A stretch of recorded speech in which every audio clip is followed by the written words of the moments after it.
So, as some of you may or may not know, Yuki Kono is my favorite character. In fact, I actually have this figure of her right here. Sadly, they don't do any like super high quality figures of Yuki. I wish they did. If a super high quality one ever does come out, I'd buy it immediately. But yeah, as you can see, I like Yuki quite a lot. However, due to unfortunate events in Mother's Rosario, sadly she's not really in the story for that long. This always made me wonder what effect she would have on the story had she been in other parts of it. She was one of the first players that was shown to us that completely outclassed Kirito in strength after all. Surely she would have an impact, and so I went back and pondered. What if she was there from the beginning? Would it even be possible? Just what would have changed, if anything at all? And so after some time pondering the topic, I realized that there are in fact events that would be significantly different just due to her presence. The story would change in an interesting manner. Whether that be for better or for worse, I'm not entirely sure. That is something for you to decide for yourself. But before I tell you exactly what these changes are, I have to run through the events that lead up to it. So now I kindly ask you to sit back, relax, get a drink, maybe a snack, and let me tell you the story of what if the Sleeping Knights were in Aincrad.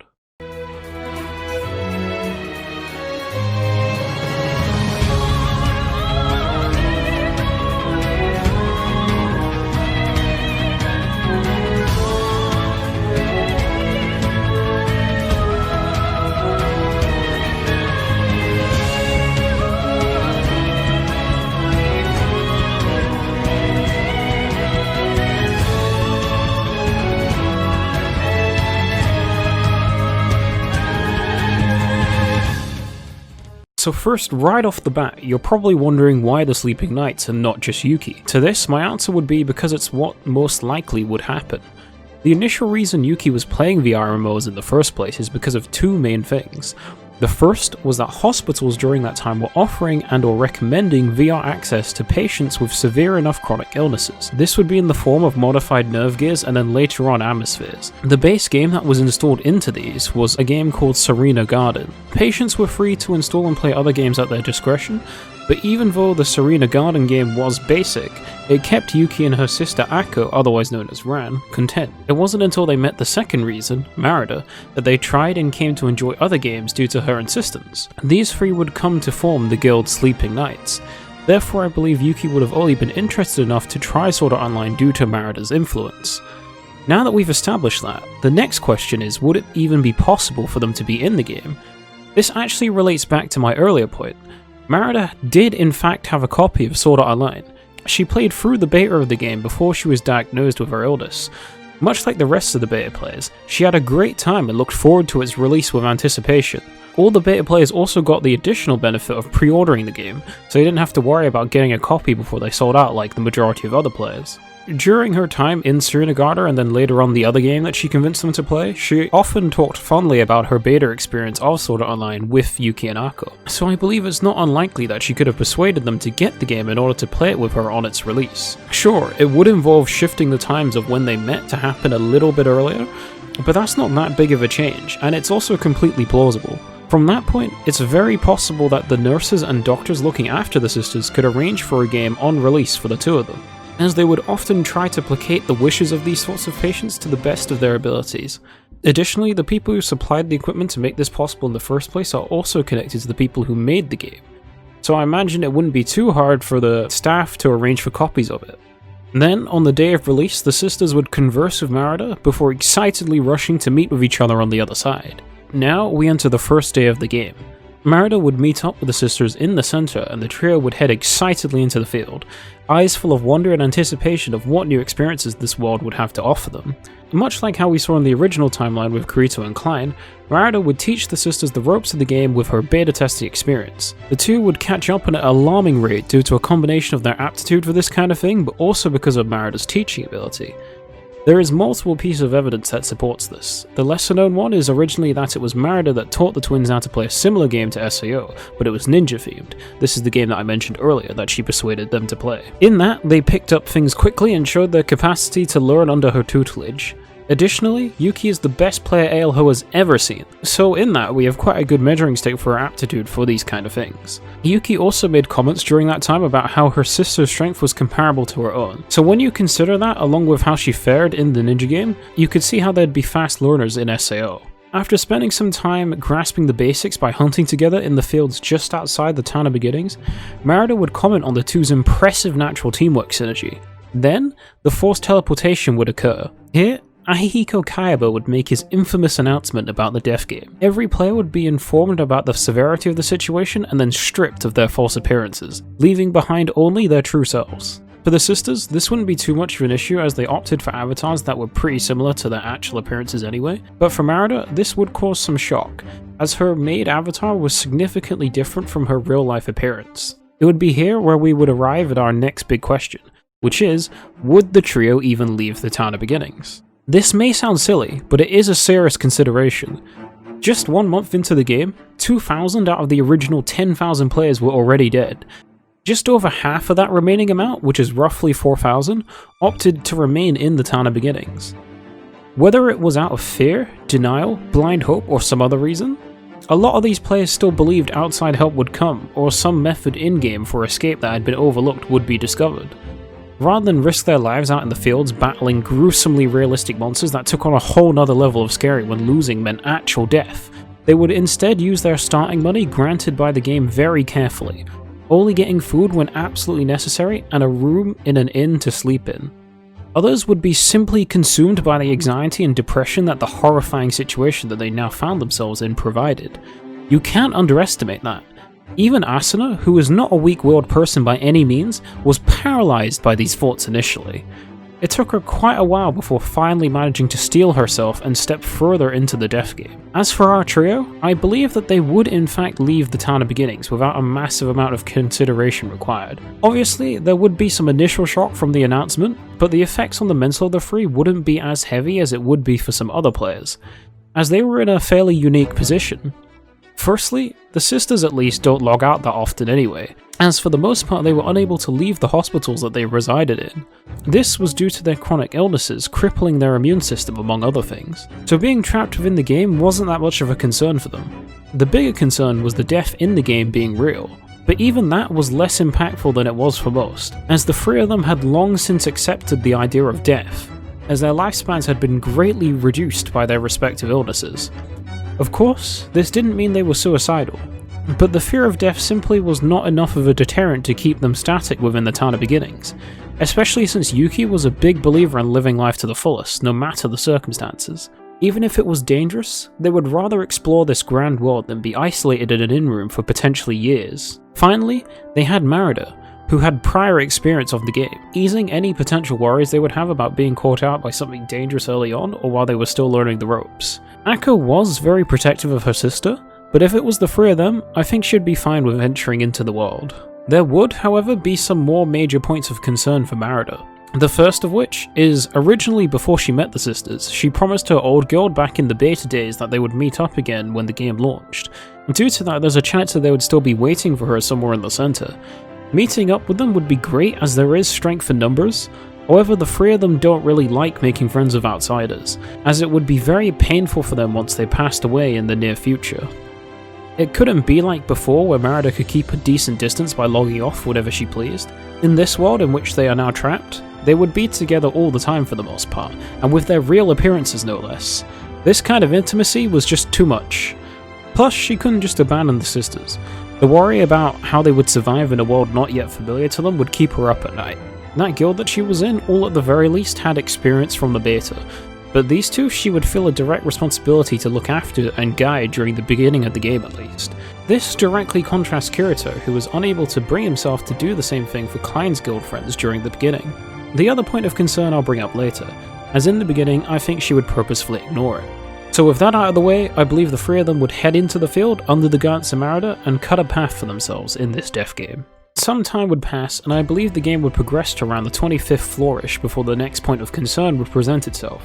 That would be the party's balance. In Sword Art Online, there are a few key advantages to playing in a party versus playing solo. The first of which is how monsters work. When fighting monsters in the game, they would slowly evolve to adapt to what you are doing. This can be quite dangerous if you are linear in your approach to fighting them. However, if you can drastically and spontaneously switch up what you are doing from time to time, it will throw the monsters off, producing a small window of sluggishness for you to take advantage of. The easiest way to achieve this effect is by partying with somebody who is of a different class to yourself, as you can tag in and out with them for who is on the offensive at appropriate timings, naturally creating a drastically different style of fighting for the monster to face. This mechanic would serve the trio well on their rise throughout the game, as their teamwork was near impeccable. However, the second key advantage would not work out so well for them, which is that you can cover for each other's weaknesses. Yuki is a one-handed straightsword user. We can reasonably assume this is what she would choose, as it's what she opted for at Alfhelm, and then she opted for it again in the ninja game that I mentioned before. Her sister, however, Akko, is a bit harder to place, as she never made it to ALO, and in the ninja game she opted to be a supportive spellcaster. Sword Art Online didn't feature any magic or massively ranged options. I can only assume she chose to be a spellcaster because naturally she isn't the sort of person who wants to get up in people's faces. I think you can see this in the Sisters' Prayer arc, when they get into an argument with Merida. Akko tried to talk it out, but Yuki opted to just straight up duel to resolve the conflict. After all, as she has said before, there are some things that you can only resolve by fighting. For instance, how serious you are. This is a different in mindset that is reflected in their choice of class, from a certain point of view of course. So when considering this, I think it's a fair estimate to say that she would be a lance user, as it's the most ranged option SAO has available, and due to said range should be able to poke without interfering with Yuki too much. Lastly, we arrive at Merida. Like Akko, we have only seen her in the ninja game, although as of right now it hasn't been stated directly what class she was in the game. It was implied and it looks like she may have been a dagger user, so I think it's safe to assume that she would be of the thief class in SAO. Now then, plus 2 points to you if you manage to see the problem with this. That is, the party has no tank. While it is true that Yuki could assume the forward role as a one-handed straightsword user, this means the person who is out front being targeted. It's not ideal, as she wouldn't be prioritizing tank stats, meaning they would be relying on being above the level curve and having superior skill to make up the difference. This wouldn't be an immediate concern on the lower floors, but as the trio rose up through the Iron Castle, I can imagine they would be able to tell in the future it may be a problem. This would lead the three to consider if they should bring a tank player into the fold. I think initially Akko would consider the proposition the most of the three. As I mentioned before, she was quite protective of her sister, so seeing her in potentially dangerous situations as the party's only forward could have been quite disturbing for her.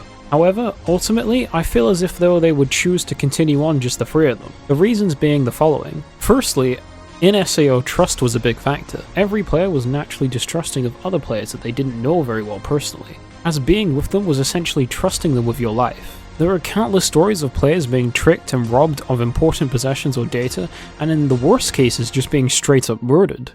Additionally, you want to know that the people around you won't just bail at the first sign of adversity. There have been cases of parties dying due to the chain of command breaking down in pivotal moments, usually due to either panic or greed. The last reason, as I mentioned earlier, is that they felt strongly about not letting others into their circle due to their tragically short lifespan.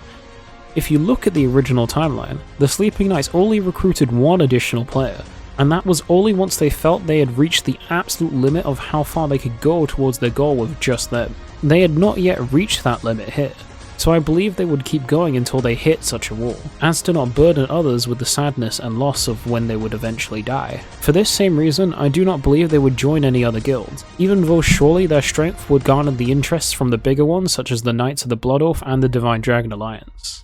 Going forward more into the future, the trio would more than likely become quite well known among the front lines, as they would be one of the smallest clearing groups but still one of the most active. This would be to compensate for the issues that I mentioned earlier. The three would grind hard to stay ahead of the level curve, but not only that, they would also have a strong desire to be a significantly contributing factor towards clearing the game.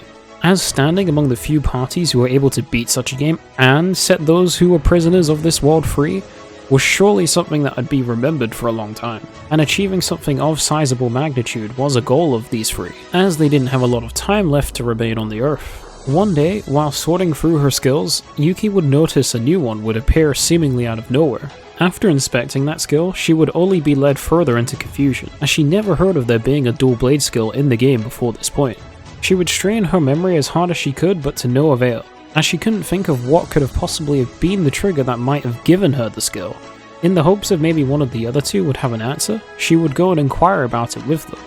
However, to her dismay, they would also come up empty. In case you're confused, it's strongly intimated throughout both the SEO series and multiple interviews that Yuki would have gotten the dual blade skill had she been in Aincrad. This is due to her surpassing Kirito in pretty much every aspect as a player. So what did Kirito have to say? He said that even though the skills were through the roof, Zekken's definitely not a player from SAO. That's not all. Kirito also said that if Zekken really was from SAO, the dual-wielding skill wouldn't have gone to him. It would have gone to Zekken. In the original timeline, Kirito kept this skill a secret for a few different reasons.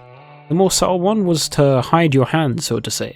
As in SAO, information is key. It was pretty much the standard for most people to not reveal critical information about themselves. This would be things such as level, powerful skills, rare or strong items, farming patterns, and other things of this nature, as it was to help protect themselves against players with ill intent. But the bigger reason why Kirito kept it a secret was because he doesn't like that kind of attention. As he rightfully predicted, if it had been made known that he had obtained an undiscovered unique skill, then he would be harassed non-stop. Players and information brokers would line up outside his door to pester him for information surrounding it and how he got it, something he wouldn't have minded as much if he could actually give them an answer, but as he had no clue either as to how he got it, it was just extremely bothersome for them to pester him.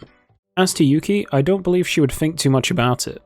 She's very free-spirited and doesn't really mind attention nor really care about what other people think. Therefore, I don't believe she would hide the skill, but nor would she show it off. If people found out, then they found out. In her eyes, the more immediate problem would be that she didn't have a second strong sword to use. This is where things get a little tricky, as it's not super likely in the game for extremely strong weapons to drop via monster. It's much more consistent to get a custom-made one made by a player. Whether this means Yuki would encounter Lisbeth or not, I'm not entirely sure. It's implied Kirito only used Lisbeth in the original timeline due to Asuna's recommendation. It's unlikely that Yuki and Asuna would be that close in Aincrad due to the aforementioned reasons, so she wouldn't get this referral. However, we do know that Lisbeth stood out amongst her competition as one of the best. This is due to her reputation for both good quality and good service, meaning that there was actually a good chance that she would end up using and meeting Lisbeth anyway for the second sword. Also, unlike Kirito, Yuki doesn't have a knack for annoying people, so I imagine the process of making this sword would go along a lot more smoothly than it did originally.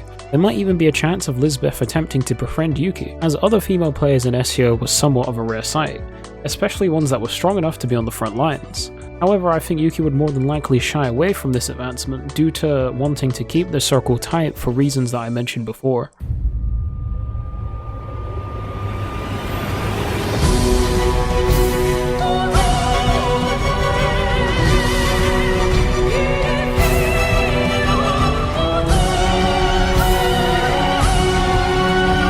Now that these events have happened, we would be around the time where the front line was at the 74th floor. This is where I believe one of the biggest changes from the original timeline would occur. Like before, Kirito and Asuna would begin partying at this time.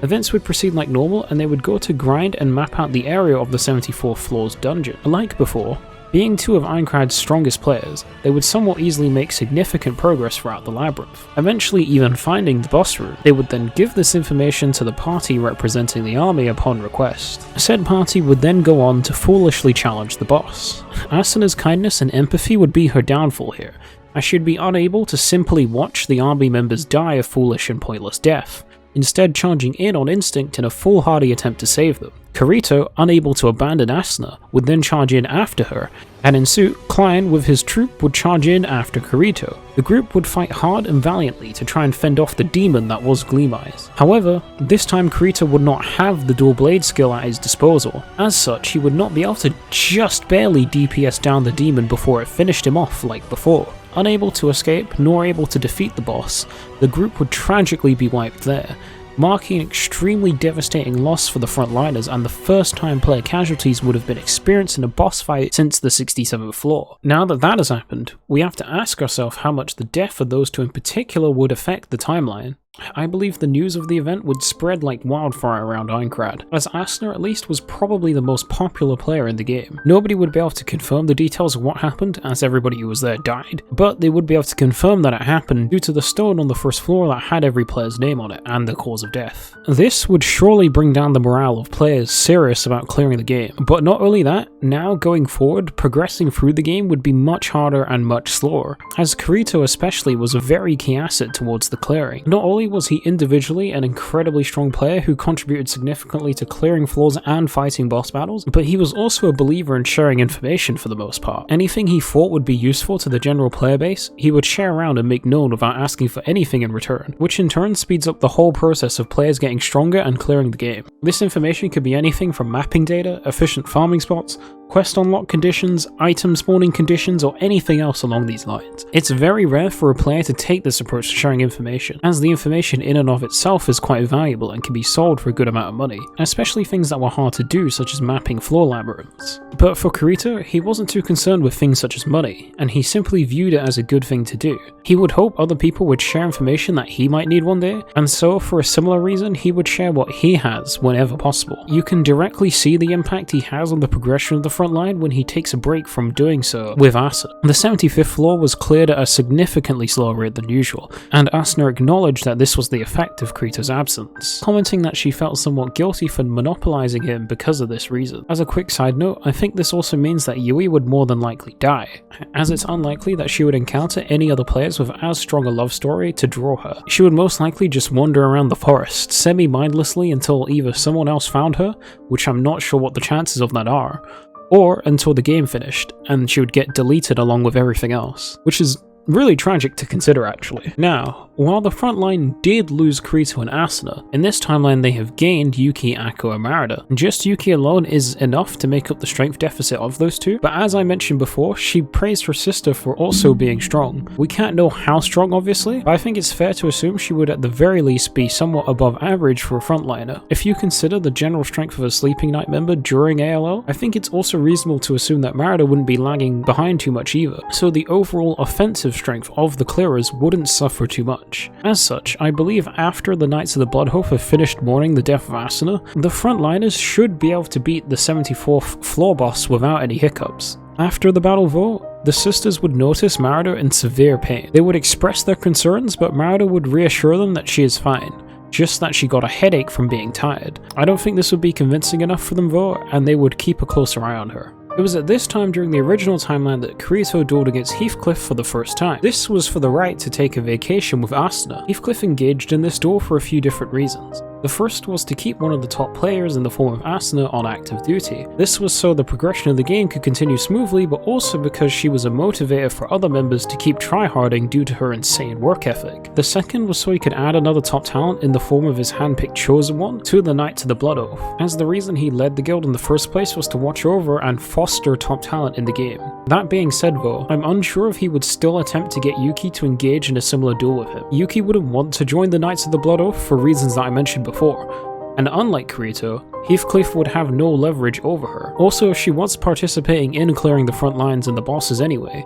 so there wasn't a real need to add her to the guild. Due to the loss of Asuna, and especially Kirito, the clearing of the 75th floor would progress much slower than usual. It would be a struggle, but eventually the labyrinth would be mapped out and the boss room located. During the clearing of the floor, Miranda would suffer from more and more headaches, each time stubbornly dismissing the sisters' concerns for her. After all, she had been dealing with them fine all this time.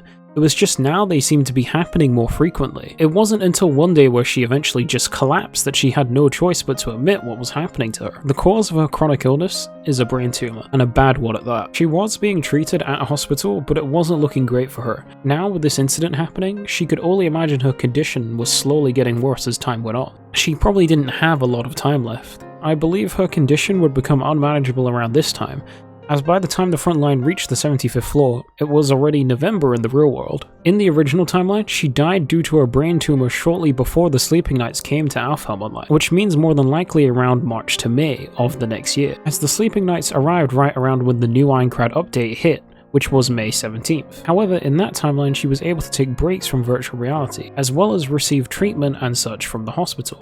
If she was trapped within SAO, I believe her worsening condition would accelerate, as I imagine she wouldn't be able to receive treatment as well under such conditions, as well as the fact that the game is probably straining for the mind when playing it constantly over such a long period of time. Even more so given the fact that she was a clearer on the front lines. After hearing this, the sisters would attempt to convince her to sit out the next boss fight. However, Merida is stubborn. She didn't have much time left anyway, no matter what, so she didn't want to spend the rest of it bored, unable to do anything within a guild house. Plus, if the sisters were to die during the boss fight, the guilt she would feel would be unbearable. Just the anxiety and stress alone of not being able to know what is happening while the two are fighting for their lives would surely kill her, even if the tumor didn't. The two would be able to relate to her sentiment and reluctantly concede the argument. Events would proceed the same as before, and the front line would challenge the 75th floor boss. The fight itself I can see playing out the same way it did before. Yuki and Akko have extremely good teamwork.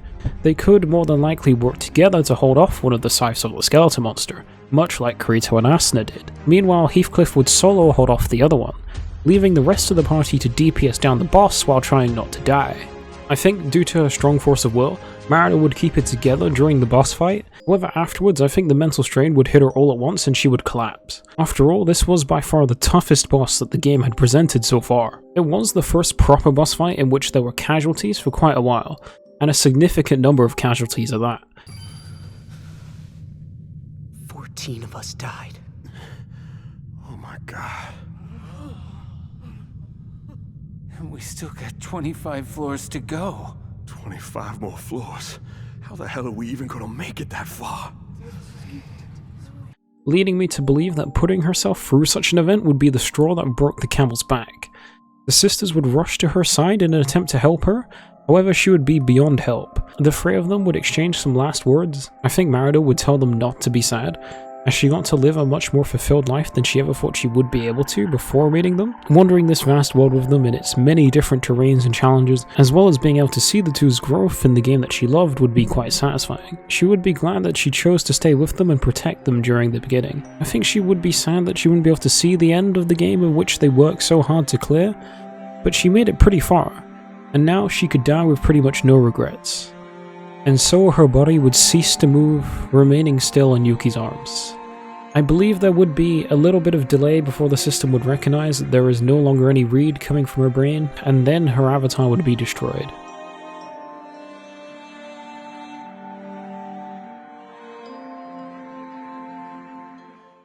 Now then, about Heathcliff. You see, Rita was a very inquisitive person.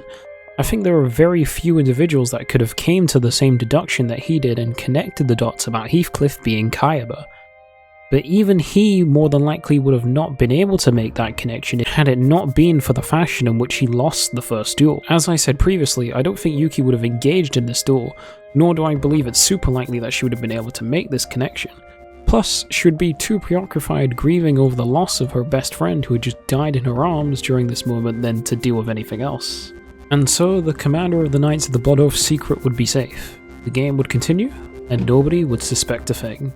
From here on out is where things get quite tricky, as we don't have much solid evidence as to what would have happened beyond the 75th floor. What we do know, however, is that at the start of the 75th floor's boss fight, there were around 200-ish players known as clearers who were serious about finishing the game. 14 of those players died during the fight. Heathcliff hinted at the fact that it seemed like every 15 floors the boss fight would get significantly harder than the difficulty curve. He also commented after he was exposed that the players that were there should be able to make it to the top level eventually. Since we know he is the creator of the game, we can safely assume that this is factual. So the next few boss fights, while hard, shouldn't be as hard as the 75th floors one. The frontliners would also more than likely get stronger and make adjustments as to take less casualties during these fights. Additionally, in this timeline they would also still have Heathcliff with them, so I think it's fair to assume that at most they would probably only lose around 5 players each floor until they reach the 90th floor. This would leave around 116 players left at the front line. Heathcliff stated that not just the bosses, but the general monsters on the floors starting 90 and above would be extremely more difficult than before. This would make the clearing of the floor a seemingly Herculean task in comparison to the floors that came before. There's a chance frontliners could even die just to floor mobs before even finding the boss, which was something that hasn't happened to players of their caliber since near the beginning. I think this would cause a decent chunk of players to lose motivation and just give up. But those who remained might find inspiration in Yuki, who despite the tragic loss of her best friend, was admirably making significant progress throughout the floors and giving MVP level performances in every boss fight, truly embodying the sort of chosen one protagonist that Heathcliff wanted to curate for the game. Plus, they were very close to the end of the game now. With the finish line seemingly in sight, the front line would endure and push on. The boss fight for this floor would be extremely difficult, pushing everyone to their absolute limit and then some. Much like the 75th, the front line should suffer significant casualties in this fight, probably even more so than in the 75th fight. I think it's reasonable to assume they would lose about 24 players in this fight, as not only was this the fight on the 15th floor rotation, but it would be a massive spike in difficulty that they just were not adjusted to yet. At the end of this fight is also when Heathcliff would reveal himself as Akihiko Kayaba. Yes, I am Akihiko Kayaba. As he planned, he would paralyze everyone and give a short explanation to his intentions. Then he would leave to the top floor, known as the Ruby Castle, challenging those who remained to fight their way up and face him off as the last boss of Aincrad. Post the Heathcliff reveal, I think there would be a break in the clearing progression. Everyone would need some time to process this new information. There may even be some who would lose motivation to go on after this event. After all, not only had they been betrayed and essentially played like pawns by somebody who they trusted dearly, but also that person was the strongest player in the game and the biggest asset to the front line. Not even just in a physical sense, but also mentally. Heathcliff would always give speeches of inspiration and rally morale with his indomitable aura in every boss fight. I won't lie, this battle will be hard, but I have faith that we can and will prevail. For our day of liberation! His presence gave the illusion of safety, a true leader of men in that sense. Losing that was a blow to the front line unlike any other. They were so close to the end, but it would almost feel now as if they couldn't be any further away. There is also the question of Akko. Sadly, we are never really given a clear timeline as to how long each floor takes to clear, so it's hard to track where we are exactly in terms of the date of the real world. But she died from her illness around the same time as Merida did in the original timeline. Her illness is not related to her brain though, which is why I believe her death wouldn't come any quicker than it originally did, unlike Merida. This would give her until the beginning of May at the latest. Remember, the 75th floor was cleared near the beginning of November, giving them at most 6 months to clear the game before Akko dies. There is a chance that she could make it a bit longer, as Yuki managed to push on for a full year after her sister passed, but this was due to two main things. The first being Yuki is one of the most mentally tough individuals that you'll ever find. Simply put, her will to go on was very strong, and the mind can contribute a lot to everything body related. The second is she was afforded the privilege of a clean sterilized room in exchange for testing the Medicuboid. I think there is a chance that both sisters would be moved to sterilized rooms anyway once the SCO incident was made public, as governments did all they could at that time in order to look after the people that were trapped in the game. A good case could be made for them that they needed the rooms in order to have the best chance of survival. If they were granted them, then there was a decent chance of Akko living a bit longer, which would almost definitely be long enough to see them through to the end of the game since they were so close to it. If they weren't granted the rooms however, then she would more than likely die at the same time as she originally did. Plus there is also a chance that Yuki could die a bit sooner than she originally did, but there isn't a chance of her dying before the game ends, so for the topic of this video she is safe. What we do know for sure is that it took them pretty much 2 years exactly to clear 75 floors of the game. If you assume the clearing time is linear, then it would take them an extra 8 months roughly to finish all 100 floors. That would land us in July. Shout out to Brian for providing the quick math on that one. Obviously, it would probably take a bit longer than that in reality, as certain events could make different floors take more time. Also, from the 90th onwards, the game becomes dramatically harder. But just as a rough estimate, we know that this is probably the shortest possible time in which it can be cleared. That means, assuming the fastest possible clear time that I just mentioned, they would reach the 94th floor before Akko passed away. But remember, it's even more likely that she could die at even the 90th floor already. With all this in mind, I'm just going to say that she will die sometime during the clearing of the 92nd floor, as that seems like a reasonable number given that we don't know the exact time. This means during this break period from clearing the front line, Yuki would notice her sister appearing weaker and weaker by the day. The two would probably know the reason for this, a day that they have been mentally preparing to come for pretty much their entire lives. I believe Akko would try to act strong for Yuki, but inside she would probably be consumed by frustration, cursing her body for its weakness, as she was about to leave her sister behind at probably the most pivotal and most dangerous part of the game, even more so now that Heathcliff was gone. After what was sure to be a heartfelt and painful goodbye, Akko would pass away. The famed Sleeping Knights were now down to just one member, who would have a lot to think about going forward. This break would be quite beneficial for Yuki, as it would give her time to sort through her feelings. As I said before, she was probably the most mentally tough person you could find and is a beacon of positivity. But the loss of her best friend not too long ago, and now her sister on top of it, would weigh on her, I'm sure, even if it was something that she had been mentally preparing for quite a while. Some time would pass, and I believe now some meetings would be held among the frontliners. They would discuss everybody's feelings on the matter now that they had some space and time to sit with the situation. There would probably be some that couldn't continue on. The insane difficulty level now, combined with the loss of Heathcliff, would just be too much for them. But overall, I believe most would opt to continue on. They were so close to the end now, just 9 more floors. It would be tragic to resign themselves to their fate after coming all this way. They might not have Heathcliff anymore, but they would take comfort in knowing that they still had Yuki. Sure, she may not have the same sort of leadership qualities that he did, but in terms of raw strength, she was surely second to none. All of them would have seen it firsthand during the boss fights, and so they would pin her hopes both on her and their own strength from making it this far, when so many others weren't able to. For those who had fallen before them, and those still rooting for them from down below, the remaining 65-ish players at the front line would press on. As for Yuki, I believe after a while she would collect herself. In the original timeline, she went through both of these deaths as well. When we saw her, she was still herself, strong and not consumed by depression or sadness. I would attribute that to both how she is as a person and the fact that she knew it was coming for quite a long time. With that out of the way, the clearing of Aincrad would continue. At this point, with the dramatically higher difficulty, the front line would probably lose about 6-ish players per floor. That is until they reached around 25 players, who would be more than likely the most elite of the elite. After all that they had experienced and the strength that they had acquired, there was more than likely nothing that Aincrad could throw at them that would be able to bring them down. The remains of the clear group would likely band together and form a new guild.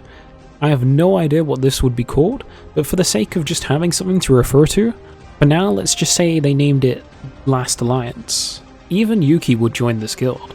There were too few of them now. They had to work together. They were no longer afforded the luxury of keeping to themselves or being suspicious of each other. There is no one else after them. They either cleared the game together or the game would never be cleared in time.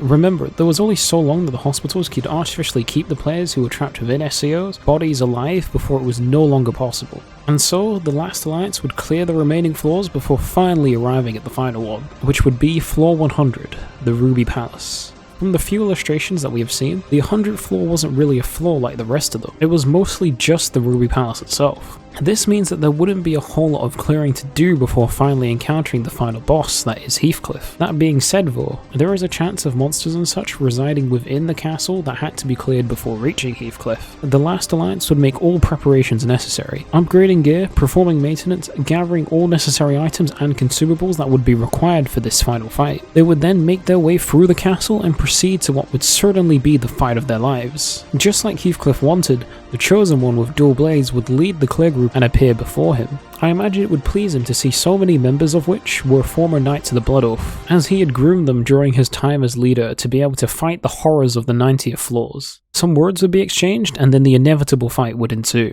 Once again, here is where things get really tricky, as it's literally impossible to know the strength of Heathcliff for this final fight. There is no way that he would be of a similar level to what he was when he left the clear group. And no matter what, a 1 versus 25 of all probably max level players just would not be favourable, especially since one of them was the handpicked Chosen One in the form of Yuki. Also, a loss for him here would mean death, something I'm sure he wouldn't be willing to concede for free anyway. He would certainly power himself up in order to be the last boss. However, how much he would do so is impossible to predict. Perhaps he would follow the difficulty curve and he would only power himself up to the point where the remaining clear group could reasonably fight him.